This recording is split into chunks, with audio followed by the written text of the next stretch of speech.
They don't want what we know out there. You'll never get this on CNBC. But our school system will never tell us that, because they're part of the process. Fake money, fake futures, fake assets. I know the game of the rich. My rich dad taught me. You know it because you're the banker. The bankers and the rich play is different than what they teach you in school. All over the world, what does school teach you about money? And the answer is nothing.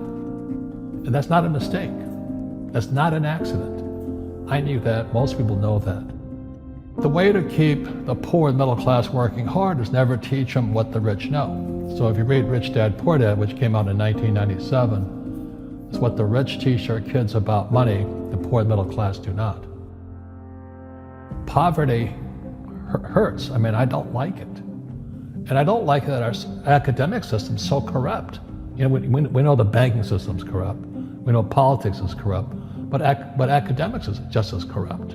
I mean, one thing if it's the banking and the politics, but this is where we send our children and we trust them to do the right things for them, and yet they're being not taught something so fundamental. Like you asked your dad when you were a kid, Dad, you asked your teacher, when are you going to teach us about money?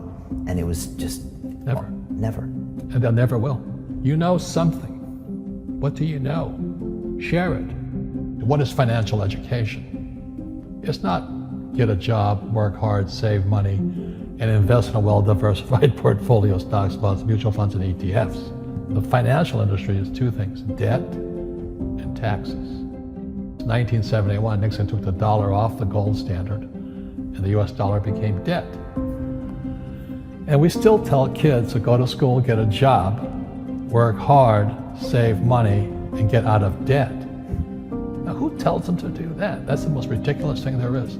The book starts and it says, lie number 1, saving money will make you rich. Yeah, it never will. You know that. All taught that as kids. Why would you save it and why would you work for it if they can print it faster than you can work for it? Why do you keep saving when they're printing it? The rich don't work for money. Don't you touch that stuff. It's very subtle, right? Yep. They don't say, I'm going to train you to be a worker bee the rest of your life, but they educate you in a way where that's what you come out. Right. What else was what was he trying to do those first few months were you working for him? What was he trying to get across to you? Because he taught you the hard way about money. And she says, if you're going to be successful in your life, you've got to find the best teachers. And a great teacher is somebody who comes from the inside, not the outside. But in school, you don't know if your instructor is for real or not. That's where the fake teacher comes from. I said, I want you to teach me about money. So why should I teach you? He says, but if I teach you, you work for me for free. And I said, why for free? And my poor dad went nuts. He says, because if I pay you, you think like an employee. Your brain will change. If you learn never to work for money, you'll be a rich man. And this is powerful. Once you give someone a paycheck, their brain turns off. Correct. Because it's... And then the promise of a pension. Right. And job security. Which is kind of a paycheck in disguise. Correct. After you stop working. Give the man a fish, eats for the day, teach him to fish, eats for a lifetime. And most poor people confuse assets for liabilities. They think their home is an asset, it's actually a liability. Right. An asset is a noun, like a house. Cash flow is a verb. So to understand if it's an asset or liability, it takes a noun plus verb. So if the cash is flowing out of your pocket, it's a liability. If the cash is flowing into your pocket, asset, verb, it's an asset. So I own 7,000 rental properties. Those are assets. Every month, the cash flows in. Whereas many people have the big house on the hill and the cash is flowing out. Right. And they're going broke. Right, it's like a frame of mind. The other thing the poor don't understand is the number one expense for most people is taxes. And yet we don't even see it. Isn't that weird? You walk around and you look at the paycheck and say, that doesn't seem right, and you don't realize that the government's got a huge hand in your pocket and you are doing nothing to minimize that. Again, Correct. This is what's very different about the rich and the poor. The rich don't work for money. His number one expense is tax. See, there's three kinds of income: earned, portfolio, passive. So earned income is if I get a job, that's earned income. If I'm a doctor or a programmer, that's earned income because I'm working for it. If I buy, let's say, Apple for $10 and I sell it for $20, that's portfolio income, capital gains. Yeah. But passive income, which is cash flow, is never taxed. And so these guys are screaming right now in America, tax the rich. I said, good luck. Because most of the guys complaining, they don't know there's three kinds of income. And the rich don't have jobs anyway. They have assets. And so the average schmo out there, a poor guy, sent the kid to school. They don't learn this. You see, very few people will buy what I do, make $1 million and pay zero tax. And my rich dad taught me that playing Monopoly. That's how it started. 4 greenhouses, 1 red hotel. Or the McDonald's formula. I write about it here. McDonald's, Ray Kroc. Yeah. McDonald's is in the real estate business. So they sell hamburgers, but they buy real estate, so they pay no taxes. This guy Bezos, he's $16 billion. How much tax did they pay on that $16 billion? Zero. And that's all legal. Anyone can do it. Everybody can do it. But most people lack the education. So once you learn how to use debt as money, you can never say, I can't afford it. You see, because the banks will give you, so the banks, after the crash of 2008, the banks gave me $300 million tax-free. When I asked the average guy, I said, why don't you use debt? They can't even get a loan because their scores, their FICO scores, I don't even have them here, are so bad. The school teachers will never tell you that because they don't know it. My poor dad never knew that.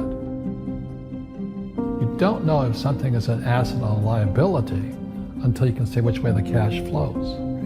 So a house, is it an asset or liability? Well, if it's taking money from your pocket, it's liability. If it's putting money in your pocket, it's an asset. The US government wants me to provide housing, wants me to provide jobs, wants me to borrow money because that's how money is created through debt. I get huge tax breaks. Everybody can do the same thing if they had the financial education to do it. If people understood the tax code, we'd be more prosperous. But can poverty be passed through genetically? Yes. Because it's some type of way of thinking. It's an attitude. An attitude. It's very simple. When people ask me, how do I stop it? I just say, never say, I can't afford it. Ask yourself, how can I? The reason I have so much money is because I don't say I can't do it. I just go, how can I do it? And I just go and do it. I make a lot of mistakes, but that's how I learn. How can I? The poor people, like my poor dad, always said, I can't afford it. You think I'm made of money? I'm a school teacher. I can't do that. And I picked that up. And my rich dad never said those words. So when I meet poor people, they use the words I can't a lot. So the people that say, I can't afford it, I can't do this, I can't get to college, the rich are evil, I choose not to participate in that. And that's one thing people could change today. Correct. Right now is that dialogue in their head. Stop saying the word can't. I can't. Right. So how can I? How can I? Especially as in, I can't afford it, how can I afford that? Right. Because that opens them up to looking at it as an investment to a greater future. Right. When I borrowed $300 million, I couldn't do it until I went to ask. And I got turned down so many times. I said, and every time I showed the banker my financials and he'd go, sorry. I said, look, do me a favor. Why did you turn me down? And he'd tell me, this is out, the numbers are out here. So if I get these numbers fixed, can I come see you again? He goes, sure. So it's called rejection. Same as my wife rejected me for 6 months. It's just a matter of personal willpower, which is spiritual. Just saying, if they can do it, I can do it. And how can I? How can I? And I think it's you once said, words become flesh. Yep. That was the Bible too. Intelligence increases through your mistakes, through the ups and downs, through what you learned. Real estate's real estate, but what I learned made me richer, not the money. You don't need money to make money. I think all of us, every human being has that low point in their life. And if they get the message, a new life begins. If they don't get the message, they keep going down. The richer I got was because I didn't need any money. I could use this to make money. But how did I get there? Is I made a lot of mistakes. people are afraid of making mistakes and all this, fear of failing, it limits them. Nice, so very nice. So many people trapped in the same device.